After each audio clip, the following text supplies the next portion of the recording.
واشهد ان لا اله الا الله وحده لا شريك له واشهد ان محمدا عبده ورسوله اما بعد فان خير الحديث كتاب الله وخير الهدي هدي محمد صلى الله عليه وسلم وشر الامور محدثاتها وكل محدثة بدعة وكل بدعة ضلالة وكل ضلالة في النار.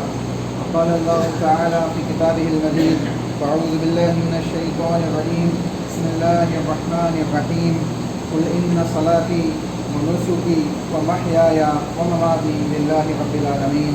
وقال في موضع آخر لن ينال الله لحومها ولا دماؤها ولكن يناله التقوى منكم. وقال النبي صلى الله عليه وسلم عن عمر بن الخطاب رضي الله تعالى عنه عن النبي صلى الله عليه وسلم قال إنما الأعمال بالنيات وإنما لامرئ ما نوى. رواہ البخاری. تمام قسم کی حمد و ثنا کبریائی بڑائی اس وحدہ لا شریک احکم الحاکمین رب العالمین کے لیے لائق و زیبا ہے جو تمام جہانوں کا خالق مالک رازق اور ہر قسم کی تدبیرات کو انجام دینے والا رب العالمین ہے. سبحان اللہ و بحمدہ سبحان اللہ العظیم. انگنت درود و سلام ہو انبیاء کی مقدس جماعت پر، خصوصاً سید المرسلین رحمۃ للعالمین جناب محمد رسول اللہ صلی اللہ علیہ وسلم کی ذات گرامی پر. اللہم صلی علی محمد وعلی آل محمد کما صلیت علی ابراہیم وعلی آل ابراہیم انک حمید مجید. اللہم بارک علی محمد وعلی آل محمد کما بارکت علی ابراہیم وعلی آل ابراہیم انک حمید مجید. اللہ کی حمد و ثنا اور رسول اکرم صلی اللہ علیہ وسلم کے اوپر درود پڑھنے کے بعد انشاءاللہ آج جس موضوع کے تحت ہم خطبہ جمعہ سنیں گے اللہ کی توفیق سے، وہ ہے عید الاضحیٰ کے احکام و مسائل. چونکہ اگلا جمعہ آنے سے پہلے ہم عید منا چکے ہوں گے انشاءاللہ، تو اسی لیے عید سے پہلے عید الاضحیٰ یعنی قربانی کے احکام و مسائل بھی ہمیں معلوم ہونا چاہیے. اس سے پہلے کہ ہم آگے بڑھے آپ لوگوں سے گزارش ہے کہ تھوڑا تھوڑا آگے آ جائے، کیونکہ یہ جو لائنز آپ دیکھ رہے ہیں یہ جانماز کے حساب سے نہیں بنی ہوئی ہے، بلکہ زیادہ لمبی چوڑی لائن بنی ہوئی ہے، تو آپ لوگ تھوڑا آگے آ کے بیٹھ سکتے ہیں. اللہ رب العالمین نے کتاب اللہ کے اندر واضح طور پہ رسول اکرم صلی اللہ علیہ وسلم کو یہ بات بیان کی، قل ان صلاتی و نسکی و محیایا و مماتی للہ رب العالمین.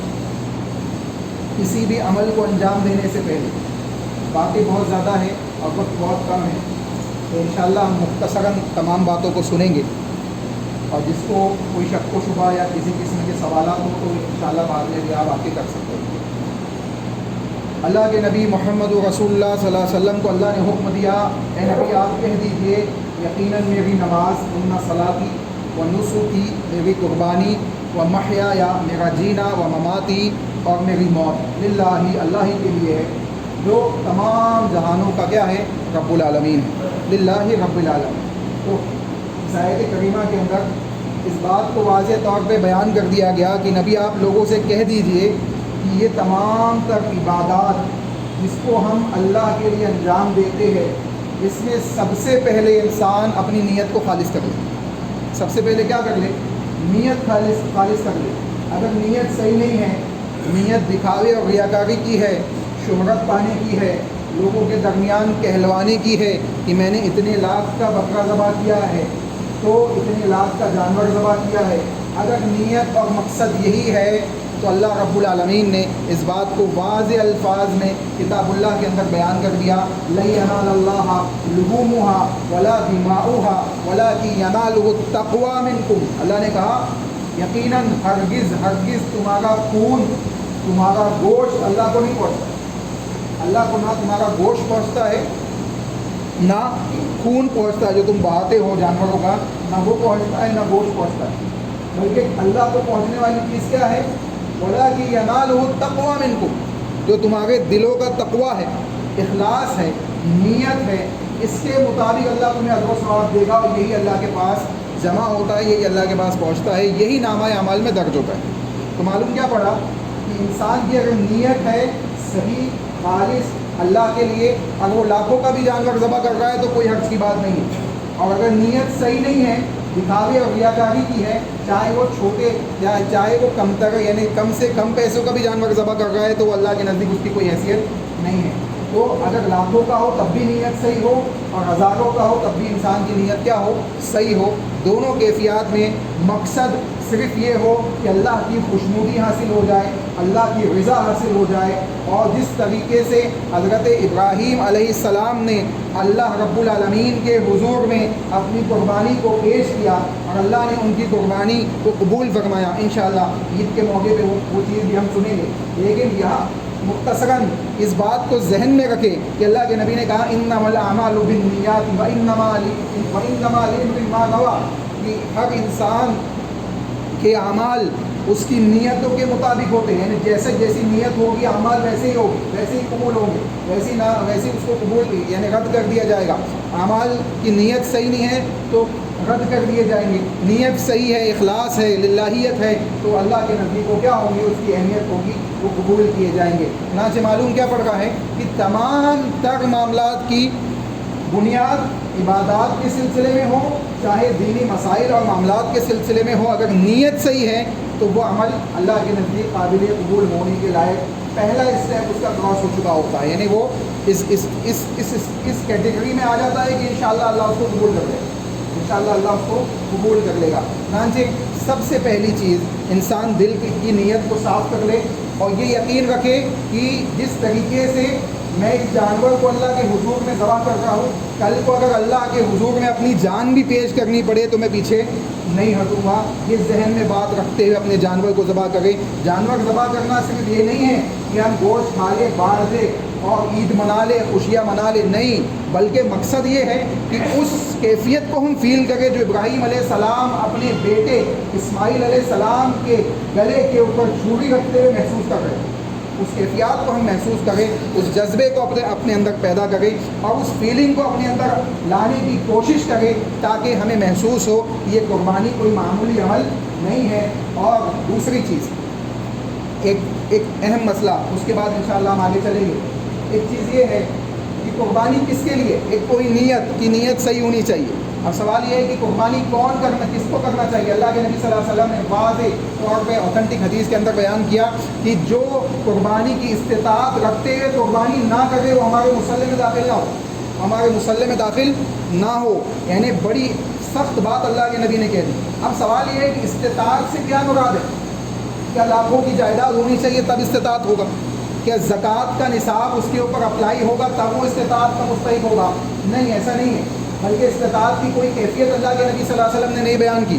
کتاب و سنت کا جائزہ لے تو قربانی کی استطاعت کی کوئی ڈیفینیشن، کوئی ڈیٹیل ہمیں نہیں ملتی ہے، بلکہ اگر اللہ کے نبی کو آپ دیکھیں تو اللہ کے نبی صلی اللہ علیہ وسلم کی زندگی میں کبھی اللہ کے نبی کے اوپر زکوٰۃ فرض نہیں ہوئی، کبھی اللہ کے نبی کے اوپر زکوٰۃ فرض نہیں ہوئی۔ جب بھی اللہ کے نبی کے پاس مال آتا تو صحیح بخاری کی حدیث کے مطابق 3 دن سے زیادہ اللہ کے نبی کے پاس وہ مال نہیں رہ پاتا، چاہے وہ احد پہاڑ کے برابر ہی سونا کیوں نہ ہو۔ اتنا بھی سونا اگر اللہ کے نبی کے پاس آتا تو اللہ کے نبی کیا کرتے، اس کو صدقہ کر دیتے، خیرات کر دیتے، سوائے اس اتنے کے۔ حدیث میں آتا ہے، صحیح بخاری کی حدیث میں اللہ کے نبی کے سلسلے میں صحابی بیان کرتے کہ اگر اللہ کے نبی کے پاس احد پہاڑ کے برابر بھی سونا آتا تو اللہ کے نبی اس کو صدقہ خیرات کر دیتے، سوائے اتنے مال کے جتنا کسی کو قرضہ وغیرہ واپس کرنا ہو۔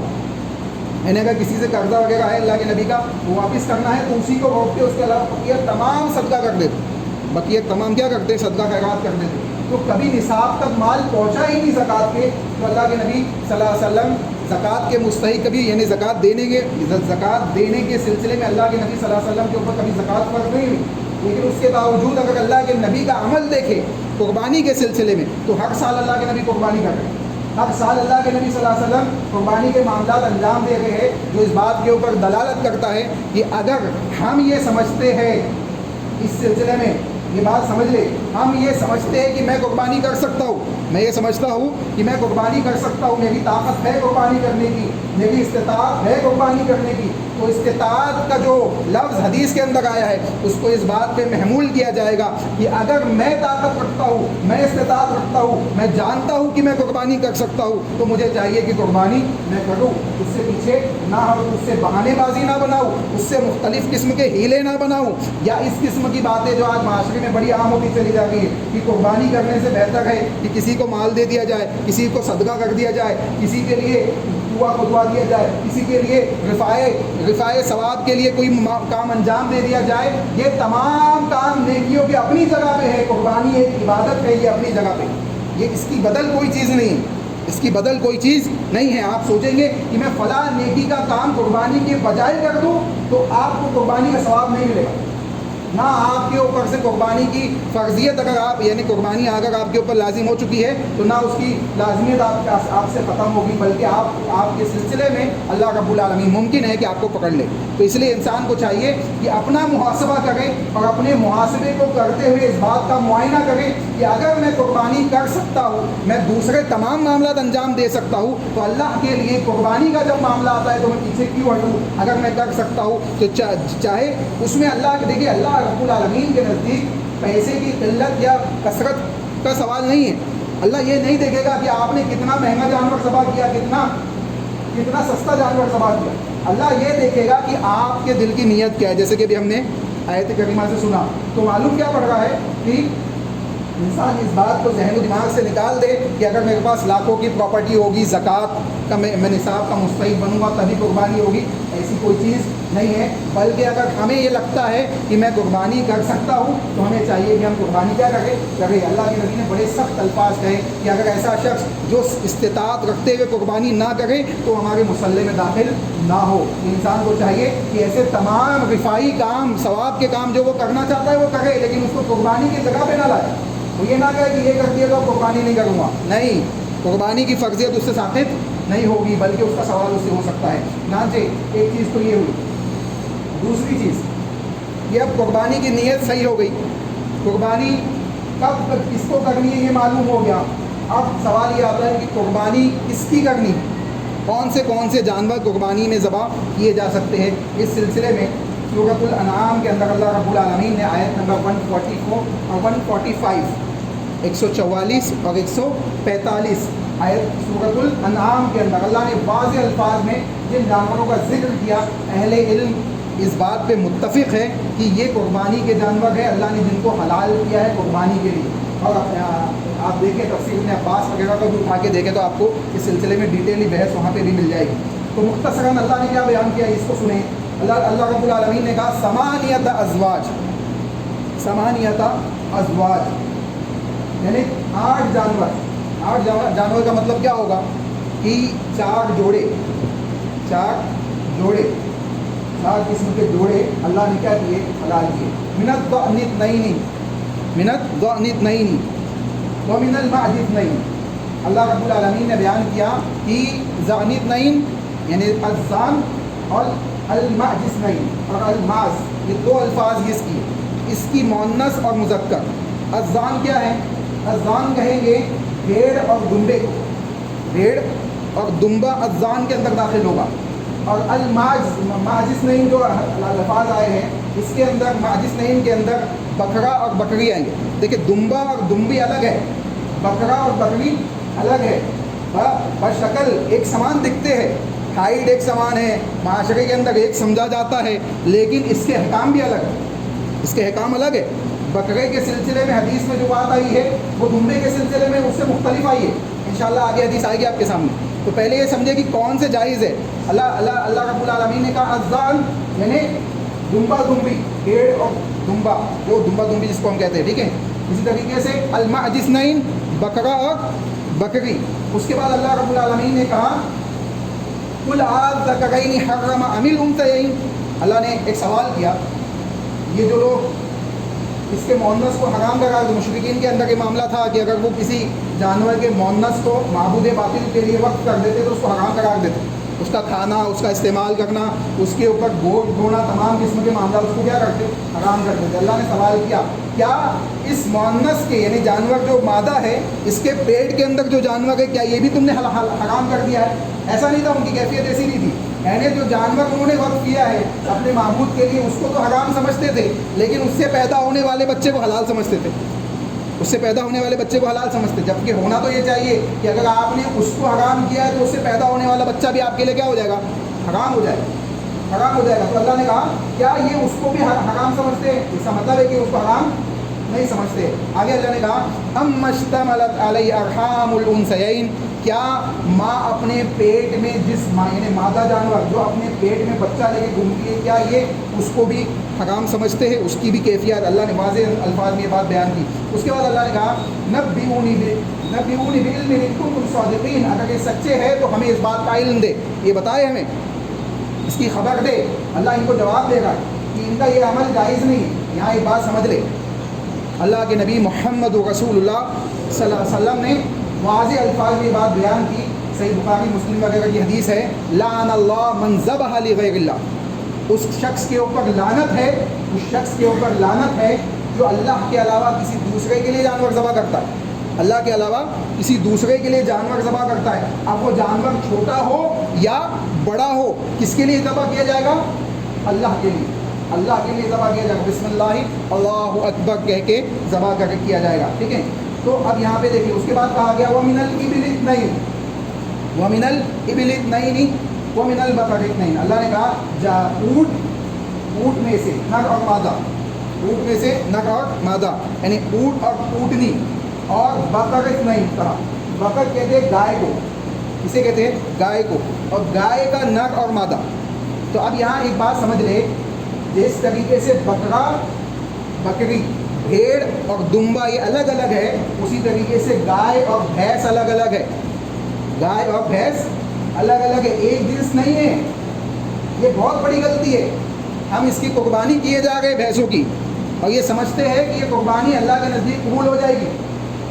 یہ قربانی کے جو جانور 4 جوڑے اللہ نے بیان کیے ہیں اس میں بکرا بکری ہے، بھیڑ اور دمبا ہے، اونٹ اونٹنی ہے، اور گائے اور بیل جو گائے کی جنس ہوتی ہے، نر مادہ. اور بھینس کا کیا ہوتا ہے؟ ہیلا. بھینس کی کیا ہوتی ہے؟ نر، یعنی نر کیا ہوتا ہے؟ ہیلا ہوتا ہے. تو بھینس کی کیفیت الگ ہو گئی، الگ جنس ہو گئی. اگرچہ وہ حلال ہے کھانے کے سلسلے میں، کھانے کے سلسلے میں حلال ہے، لیکن قربانی کے لیے حلال نہیں ہے. کھانے کے لیے تو آپ چکن بھی کھاتے، حلال ہے کہ نہیں؟ آپ مچھلی بھی کھاتے. کوئی کہے مچھلی کی قربانی کر دوں، چکن کی قربانی کر دوں، چلے گا؟ نہیں چلے گا. کیوں؟ کیونکہ رسول اللہ صلی اللہ علیہ وسلم کے زمانے میں اس کی قربانی نہیں کی گئی، صحابہ نے نہیں کی. اللہ نے ان 4 قسم کے جانوروں کو جو بیان کیا اس میں اس کا ذکر نہیں ہے. ہم نہیں کر سکتے، ہم نہیں کر سکتے. اگر آپ کے لیے یہ اویلیبل نہیں ہے، مثال کے طور پہ گائے اور بیل کی قربانی کرنا کیا ہے؟ مشکل ہے، تو کوئی مسئلہ نہیں. اللہ کے نبی محمد رسول اللہ صلی اللہ علیہ وسلم نے ایک بکرا اپنے اہل و عیال کی طرف سے ذبح کیا. آپ کے اوپر کوئی سختی نہیں ہے. اسلام یہ نہیں کہے گا کہ آپ اگر ایسی مشکلات میں ہیں اس کے باوجود آپ گائے کو ذبح کرو، نہیں. اس کے لیے آپ کو کوئی وہ نہیں ہے. بنا گائے کا گوشت کھائے ہوئے بھی ایک مسلمان، سچا مسلمان ہو سکتا ہے کہ نہیں ہو سکتا؟ ہو سکتا ہے. تو ٹھیک اسی طریقے سے اگر اس کی قربانی کی آپ کے پاس گنجائشات نہیں ہیں، آپ نہیں کر سکتے، آپ کے لیے ویسا ماحول نہیں ہے، تو آپ جس کی جائز ہے، جو دوسری 3 قسمیں باقی بچی ہے، ان میں سے جو کر سکتے ہیں اس کو کیجیے، جو نہیں کر سکتے اس کو مت کیجیے. آپ کے لیے آسانی ہے، آپ کے لیے آسانی ہے. اللہ کے نبی صلی اللہ علیہ وسلم نے ایک بکرا ذبح کیا اپنے اور اپنے اہل و عیال کی طرف سے، وہ حدیث بھی انشاءاللہ آگے آپ کے سامنے آ گئی. تو یہاں پہ 4 قسم کے جوڑے ہیں. ایک ہے بھیڑ اور دمبا، یعنی دمبا دمبی جسے کہتے ہیں، اسی طریقے سے بکرا بکری اور اونٹ اونٹنی. اس کے علاوہ چوتھا کون سا ہے؟ گائے اور بیل.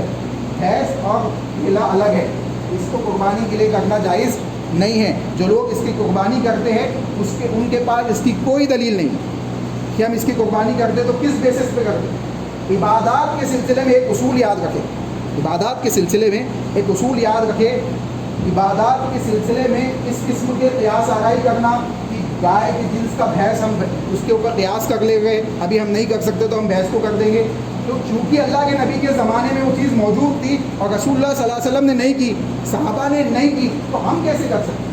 ہم کیسے کر سکتے ہیں جب اللہ نے کہہ دیا الیوم اکملت لکم دینکم واتممت علیکم نعمتی ورضیت لکم الاسلام دینا، میں نے دین کو مکمل کر دیا ہے. محمد صلی اللہ علیہ وسلم کے اوپر یہ آیت نازل کر دی گئی، کہہ دیا گیا دین مکمل ہو گیا ہے.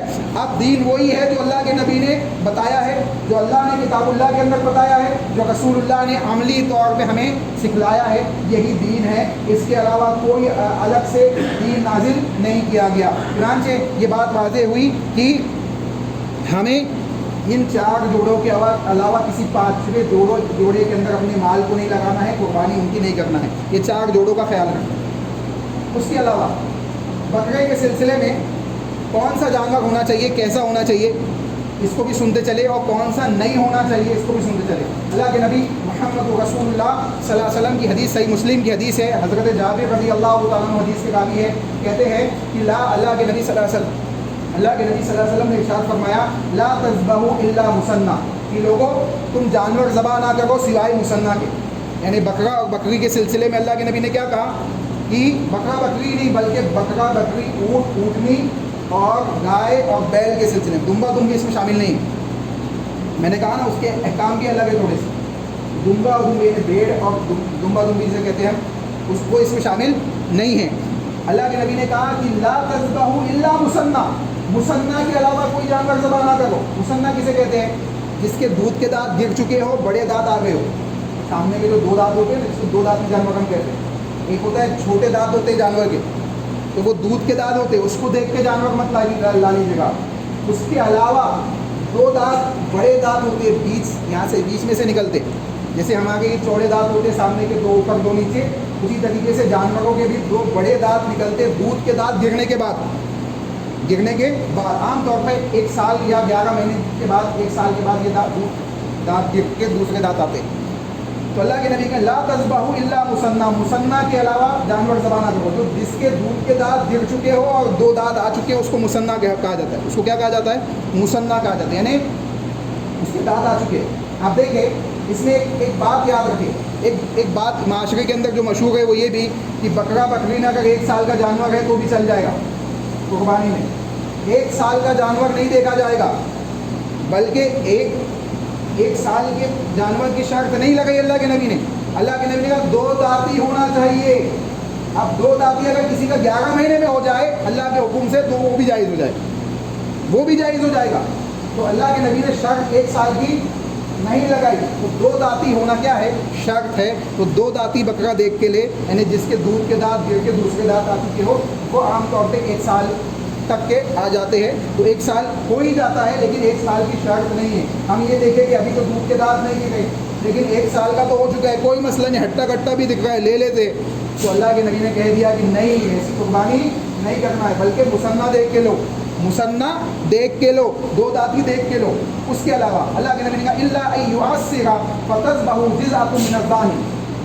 اب دیکھیں یہاں پہ ایک دوسرا اصول بتایا جا رہا ہے. اگر کسی کو 2 دانتی نہ ملے، اگر کسی شخص کو بکرا بکری یا گائے بیل یا اسی طریقے سے اونٹ اونٹنی میں 2 دانتی جانور نہیں مل پائے، یا اویلیبل ہی نہیں ہو، نہ مل پائے معاشرے کے اندر، یا اس کو خریدنے کے لیے ہمارے پاس اتنے پیسے نہ ہوں، اتنے پیسے ہمارے پاس نہ ہو، یہ بھی ایک مسئلہ ہو سکتا ہے نا. تو اب کیا کریں؟ اللہ کے نبی نے ایک آسان حل بتا دیا اس کا. اللہ کے نبی نے کہا کہ اے لوگوں سنو، اگر تم دو داتی نہ پاؤ تو بھیڑ یعنی دمبا اور دمبی میں سے 1 سال کا ذبح کر دو. دیکھیں اس میں 2 داتی کی شرط نہیں ہے، اس میں 1 سال کا ذبح کرنے کا حکم دیا جا رہا ہے کہ 1 سال یعنی جزءات من الزانی، جزءات من الزانی یعنی ایک جزء کو تم ذبح کر دو. جزء اس میں سے بھیڑ اور دمبا اور دمبی میں سے. دیکھیں دونوں کا حکم کیا ہو گیا، الگ ہو گیا کہ نہیں. دمبا دمبی کے سلسلے میں 1 سال اللہ کے نبی نے کہہ دیا، یعنی 1 سال ختم ہو کے دوسرے سال میں داخل ہو گیا ہے، جائز ہو گیا ہو، اس کی قربانی آپ کر سکتے ہیں. لیکن بکرا بکری میں اگر 1 سال مکمل ہو گیا ہے، 2 دانت نہیں آئے ہیں تو قربانی نہیں کر سکتے، کیونکہ 2 دانتی ہونا کیا ہے، شرط ہے. اور جب شرط ختم ہو جائے تو مشروط بھی ختم ہو جاتا ہے. اس کی مثال بڑی واضح ہمارے سامنے موجود ہے. وضو، کسی کا وضو صحیح نہیں تو نماز صحیح ہو جائے گی؟ نہیں ہوگی. نماز کے لیے وضو کیا ہے، شرط ہے. جب شرط صحیح نہیں ہے تو مشروط بھی صحیح نہیں ہوگی. تو ٹھیک اسی طریقے سے قربانی کے لیے اللہ کے نبی نے 2 دانتی شرط قرار دیا، تو شرط صحیح نہیں ہوگی تو قربانی بھی صحیح نہیں ہوگی، قبول نہیں ہوگی. تو اسی لیے 2 دانتی لینا کیا ہے، کمپلسری ہے ہمارے لیے. اس کے علاوہ اگر نہیں لے سکتے تو جزا لیں گے. کائے میں کس میں لیں گے، دمبا اور دمبی میں، یعنی بھیڑ اور جو دمبی آتی ہے اس میں ہم لے سکتے ہیں. ٹھیک ہے. اسی طریقے سے اللہ کے نبی صلی اللہ علیہ وسلم نے چند عیب بھی بیان کیے. اگر جانور کے اندر یہ عیب ہوں گے تو اس کی قربانی کرنا جائز نہیں ہے. مختصراً سنیں. اللہ کے نبی صلی اللہ علیہ وسلم نے بیان کیا، حضرت برہ بن عازب رضی اللہ تعالیٰ عنہ حدیث کی راوی ہے. امام ابو داؤد نے، امام ترمذی نے اس حدیث کو نقل کیا، صحیح قرار دیا ہے. کہتے ہیں کہ اللہ کے نبی صلی اللہ علیہ وسلم نے ارشاد فرمایا، لا تجوز فی الاضاحی، قربانی کے اندر 4 قسم کے جانور جائز ہیں. اربع لا تجوز، 4 قسم کے جانور جائز نہیں ہیں. کون کون سے؟ الاوراء، بین اوراء، ایک وہ جس کا بھینگا پن، کانا پن، آنکھ اندھا ہو آنکھ سے، یا ایک آنکھ سے بالکل کانا ہو، ایک آنکھ ادھر بھاگتی ہو ایک آنکھ ادھر بھاگتی ہو، کانا ہو. ٹھیک ہے. اور وہ بالکل واضح ہو، نہیں صاف دیکھنے سے پتہ چل رہا ہو کہ یہ کیا ہے، نہیں چلے گا. ایسے جانور کی قربانی کرنا جائز نہیں ہے. دوسری قسم اللہ کے نبی نے بیان کی، والمغیظ بین مرضھا، اور ایسا جانور جو بالکل دبلا پتلا مریض بیمار دکھتا ہو دیکھنے میں، اور اس کی بیماری بالکل واضح بیماری اس کی دکھ رہی ہے سامنے آنکھوں سے، ایسے جانور کی قربانی کرنا جائز نہیں ہے. تیسری قسم اللہ کے نبی نے بیان کی، والارجاء بین ذلھا، اللہ کے نبی نے کہا لنگڑا جانور، جو لنگڑا ہو اور اس کا لنگڑا پن واضح ہو، اس کا لنگڑا پن کیا ہو، واضح ہو. ٹھیک ہے. ایسا جانور بھی جائز نہیں ہے. ایک ہوتا ہے کسی جانور کے نیچے کے ناخن جو ہوتے ہیں، کھوٹ جسے کہتے ہیں، وہ بڑھ جاتے ہیں، تو بڑھنے کی وجہ سے ایسا جانور چلتا ہے کہ لنگڑا پن محسوس ہوتا ہے. اگر ایسا ہے تو اس میں کوئی حرج نہیں، وہ عیب نہیں ہے. اگر کھوٹ جسے نیچے کے جو ناخن ہوتے ہیں، کھوٹ جسے کہتے ہیں، وہ بڑھ جائے تو وہ بڑھنے کی وجہ سے چال بدل جاتی ہے جانور کی. اب چال بدلنے کی وجہ سے ایسا محسوس ہوتا ہے کہ یہ لنگڑا ہو گیا. کیا ہو گیا ہے، لنگڑا ہو گیا ہے. تو وہ لنگڑا پن نہیں ہے، وہ لنگڑا پن نہیں ہے، بلکہ 4 جو ٹانگ ہے اس میں سے کوئی ایک ٹانگ واضح طور پہ سمجھ میں آئے کہ یہ اس سے لنگڑا ہے، اس سے نہیں چل پا رہا ہے، اس کو گھسیٹ رہا ہے، تو اس کی قربانی کرنا جائز نہیں ہے. ٹھیک ہے. اسی طریقے سے رسول اکرم صلی اللہ علیہ وسلم نے جو بات آگے بیان کی، چوتھی قسم کا عیب جو بیان کیا، وہ کہا اللہ کے نبی نے، والکثیر التی لا تنقی، اللہ کے نبی صلی اللہ علیہ وسلم نے بیان کیا، اور کان کٹا ہوا جانور، اس کے کان کٹے ہونے کے سلسلے میں وضاحت آپ کے سامنے دکھائی دے گئی ہے کہ اس کا کان کیا ہے، کٹا ہوا ہے، ایسا جانور بھی نہیں چلے گا. تو یہ 4 عیب ہے جس کے سلسلے میں رسول اللہ نے واضح طور پہ بیان کیا کہ یہ جانور جائز نہیں ہے. تو ایسے جانور لینے سے انسان کیا کرے، بچے. اسی طریقے سے قربانی کے احکام و مسائل میں ایک بات یہ بھی ذہن میں رکھے کہ جب قربانی کرے تو عید کی نماز کے بعد کرے. عید کی نماز سے پہلے کوئی قربانی کر دے تو وہ قربانی کے اندر داخل نہیں ہوگا. جیسے عید الفطر کے اندر فطرہ دیتے ہیں تو کب دینا ہے، عید کی نماز کے بعد دینا ہے کہ پہلے دینا ہے، پہلے دینا ہے. اگر کوئی بعد دے تو قبول نہیں ہوگا. یہاں بھی قربانی بعد میں کرنا ہے عید کی نماز پڑھنے کے. اور کوئی فجر پڑھ کے جائے گا، جلدی کر دیتا ہوں کہ عید کی نماز پڑھوں گا، کپڑے گندے ہو جائیں گے، نئے کپڑے پہننا ہے، خون اڑ جائے گا، اللہ تعالیٰ اس کی قربانی قبول نہیں کرے گا. ایک صحابی نے کر دیے تھے، اللہ کے نبی نے کہا یہ قربانی نہیں. جاؤ دوسرا جانور ذبح کرو، پھر انہوں نے دوسرا جانور ذبح کیا۔ تو کیا معلوم پڑا کہ یہ قربانی نہیں ہوگی ایسے شخص کی جو عید کی نماز سے پہلے قربانی کرے، عید کی نماز کے بعد۔ اسی طریقے سے آخری چیز، اللہ کے نبی صلی اللہ علیہ وسلم نے ایک ایسا جانور ذبح کیا، اس کو بھی سن لے۔ حضرت انس بن مالک رضی اللہ تعالیٰ عنہ حدیث کے راوی ہے، کہتے ہیں صحیح مسلم بخاری، امام بخاری نے بھی نقل کیا ہے، امام مسلم نے بھی نقل کیا حدیث کو، کہتے ہیں کہ اللہ کے نبی صلی اللہ علیہ وسلم نے قربانی کی، ذبح النبی صلی اللہ علیہ وسلم بکبشتین املحتین فرأیتہ اذاء، اللہ کے نبی صلی اللہ علیہ وسلم نے قربانی کی 2 موٹے تازے دمبوں کی قربانی کی، سرخی مائی یعنی کالا پن، ہلکا سا لال اور کالا پن غالباً اس کے اندر موجود تھا، جس کو چتکبرا کہتے ہیں، اس کا ایک بکرا تھا۔ کہتے ہیں کہ اللہ کے نبی نے ان کی قربانی کی، یسمی، اللہ کے نبی نے نام لیا، ویکبر، اور تکبیرات پڑھی، فذبح، اور اللہ کے نبی نے اپنے ہاتھوں سے اس کو ذبح کیا، اللہ کے نبی صلی اللہ علیہ وسلم نے اپنے ہاتھوں سے اس کو ذبح کیا۔ مزید وضاحت کے لیے ایک اور حدیث سن لیں، اللہ کے نبی صلی اللہ علیہ وسلم نے کیسے ذبح کیا۔ راوی ہے جو امام مسلم نے نقل کیا ہے کہ اللہ کے نبی صلی اللہ علیہ وسلم نے بسم اللہ اللہ اکبر، بسم اللہ ایک الفاظ ہے، بسم اللہ اللہم تقبل من، ایک الفاظ یہ ہے جس میں تکبیر نہیں ہے، لیکن اوپر بھی ہم نے حدیث پڑھی کی تکبیر بھی ہے، تو دونوں حدیث کو ملا لے تو بات کیا سمجھ میں آئے گی، بسم اللہ اللہ اکبر، بسم اللہ اللہ اکبر، اللہم تقبل من محمد و آل محمد و امتی محمد، اس طریقے سے اللہ کے نبی نے ذبح کیا۔ لیکن ہم کیسے کریں گے، ہماری تو امت نہیں، اللہ کے نبی کی امت تھی، ہماری امت نہیں، یہ مسئلہ سمجھ لے۔ بہت سے لوگ کیا کرتے ہیں، امتی محمد کی طرف سے قربانی ذبح کرتے ہیں، آپ کی امت نہیں ہے، ہم امتی ہے نبی صلی اللہ علیہ وسلم کے، ہم نبی نہیں ہیں، اللہ کے نبی نبی تھے، اللہ کے نبی نے قربانی کی، کوئی مسئلہ نہیں۔ ہم کیسے کریں گے، ہم کریں گے بسم اللہ اللہ اکبر اللہم تقبل من کہہ کے اپنا نام لیں گے، اگر آپ خود ذبح کر گئے تو من کہہ کے اپنا نام لیں گے، یعنی من توصیف والے توصیف، اس طریقے سے، یا منی واہلی بھی کہہ سکتے ہیں آپ، اگر صرف منی واہلی کہہ دیں گے تو بھی ہو جائے گا۔ اللہم بسم اللہ اللہ اکبر اللہم تقبل منی، اللہ میرے طرف سے واہلی اور میرے اہل و عیال کی طرف سے قبول کر لے، ختم۔ اسی طریقے سے اللہ انی وجہت وجہی للذی فطر السماوات والارض حنیفہ والی جو دعا پڑھی جاتی ہے، اس سلسلے میں اختلاف ہے، البتہ اگر کوئی پڑھے تو کوئی حرج نہیں، لیکن بسم اللہ اللہ اکبر اللہم تقبل من کہہ کر ذبح کیا جائے گا، یہ افضل ہے، یہ اوتھینٹک اور قوی حدیث ہے، تو اس کو پابندی کے ساتھ پڑھے۔ تو یہ تمام چیزیں ذہن و دماغ میں رکھتے ہوئے قربانی کے ایام گزارے، یہ قربانی کے دن اللہ کے نبی صلی اللہ علیہ وسلم کی سنت کے مطابق اس عبادت کو بجا لائے، اور اس بات کو ذہن میں رکھے کہ جس طریقے سے حضرت ابراہیم نے اللہ رب العالمین کے حضور اپنے آپ کو مکمل طور سے سرنڈر کر دیا تھا، اے اللہ میں بھی یہ نیت کرتا ہوں کہ انشاءاللہ آنے والی زندگی میں آپ کے لیے اپنے آپ کو مکمل طریقے سے سرنڈر کر دوں گا، جہاں آپ کا حکم جیسا ہوگا اس کو ویسے ہی تسلیم کروں گا، اور آپ کے رسول جناب محمد رسول اللہ صلی اللہ علیہ وسلم کی اطاعت کے ساتھ زندگی گزاروں گا۔ اللہ سے دعا ہے کہ اللہ ہمیں صحیح معنوں میں ان باتوں کو سمجھنے کی توفیق عطا فرمائے، اللہ اس کے رسول کی اطاعت کے ساتھ اپنی زندگیوں کی اصلاح کرنے کی توفیق عطا فرمائے۔ جو باتیں کتاب و سنت کی روشنی میں ہم نے سنی ہیں اس کے مطابق ہمیں اپنی زندگیوں کی اصلاح کرنے، عمل کرنے کی توفیق عطا فرمائے۔ اے اللہ جو گناہ ہم سے سرزد ہو گئے ہیں اللہ اسے معاف فرما، اے اللہ ماضی حال مستقبل میں جو گناہ ہم سے ہو سکتے ہیں یا ہونے والے ہیں اللہ ان سے ہمیں محفوظ فرما۔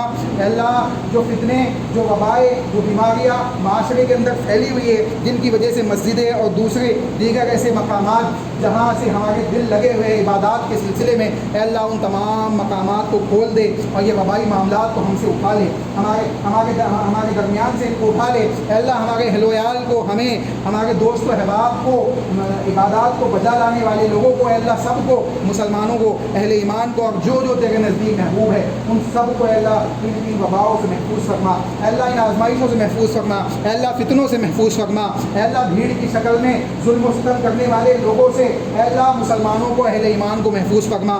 اے اللہ ایسے لوگوں کے ظلم و ستم کرنے، ایسے لوگ جو ظلم و ستم کے معاملات انجام دے رہے ہیں، اے اللہ ان کے ہاتھوں کو پکڑ لے، اے اللہ ان کے ہاتھوں کو پکڑ لے، اے اللہ ان کو ہدایت عطا فرما، یا اللہ ان کو یا تو نیست و نابود ہی فرما، اے اللہ ان کو ہدایت دے دے یا نیست و نابود ہی کر دے۔ اے اللہ ہم گنہگار ہیں، خطا کار ہیں، لیکن اللہ تیری رحمت سے مایوس نہیں ہے، تیری رحمت سے مایوس نہیں ہے، تیری رحمت کے طلبگار ہے، تیری رحمت ہمارے گناہوں سے زیادہ وسیع وسیع ہے۔ اے اللہ ہم تجھ سے تیری رحمت کا سوال کرتے ہیں، ہم تجھ سے تیرے اسماء و صفات کا واسطہ دیتے ہیں، تجھ سے سوال کرتے ہیں کہ تو ہمیں دنیا و آخرت میں کامیابی عطا فرما، تو ہمیں دنیا و آخرت میں کامیابی عطا فرما۔ اے اللہ یہ مسجدیں تیرے گھر ہے، اللہ ان کی حفاظت فرما، اے اللہ ان کی حفاظت فرما، ان سے بلند ہونے والے نداؤں کی حفاظت فرما، ان میں عبادات کو بجا لانے والے لوگوں کی حفاظت فرما، ان کے اہل و عیال کی حفاظت فرما، اے اللہ اس میں خدمات دینے والے لوگوں کی حفاظت فرما، اے اللہ اہل ایمان کے مال و دولت میں خیر و برکت عطا فرما، اے اللہ اس کے حلال کے راستوں کو آسان فرما،